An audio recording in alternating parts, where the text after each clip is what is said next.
1, 2, 3,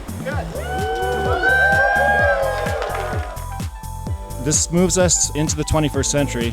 We have an 8-bay shop next door. This is our 3-bay White Fleet shop that's going to serve to maintain over 400 support vehicles, a bus wash station, and there's ample storage as well. This build in itself was unique because we never stopped operations. We're always continuing to bus our students.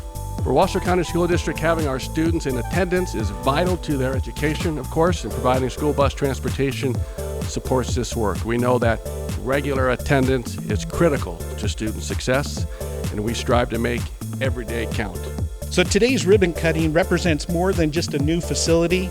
It represents an investment in safety, operational excellence, impacting the lives of thousands of families across this region.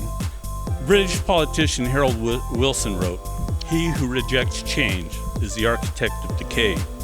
The only human institution that rejects progress is the cemetery."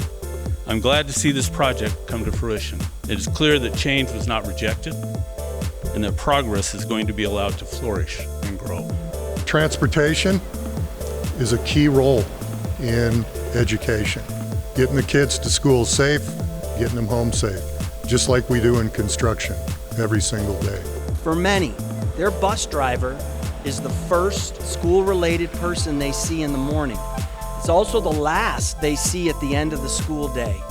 Our drivers can help change the day for our students and make what might not be going so well turn into a really great day. And we're really appreciative for our drivers and the extra care that they provide for our students.